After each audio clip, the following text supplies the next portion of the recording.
Continuing on with our mini-series on how to evict a tenant, the past 2 episodes we've discussed order possessions for rent and order possessions for other issues. Today we're going to discuss the third type of hearing at RTB, the landlord claim. A landlord claim is when you have a monetary claim against a tenant, normally due to damage that occurred during a tenancy. Most commonly, the tenant has already moved out and you're left with damages, extra items they left behind, and a large repair bill.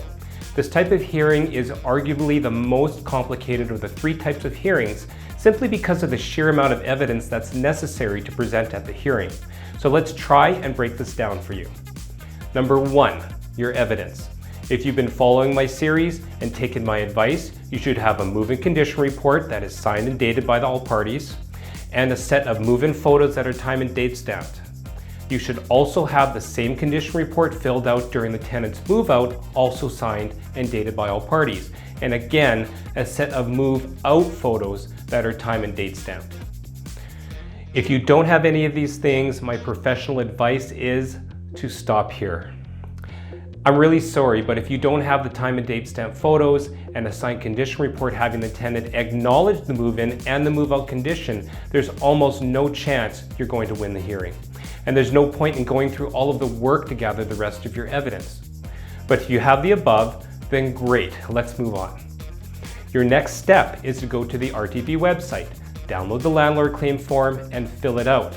But before you can file at the RTB, you need to have an idea of your costs. Here is where you can estimate your costs simply for the purposes of applying for a hearing. What do I mean by this? On the landlord claim form, there's a spot to indicate the amount of repairs for which you are claiming. But considering at the date of this recording anyways, if you applied at the RTB today, your landlord claim hearing would be approximately 65 business days away. That's over 3 months. So you have some time to get the junk hauled away, get your quotes, and begin the work on the property. As long as you have the complete and total cost before your hearing, you can submit the hearing paperwork with your estimated ballpark costs on the RTB form.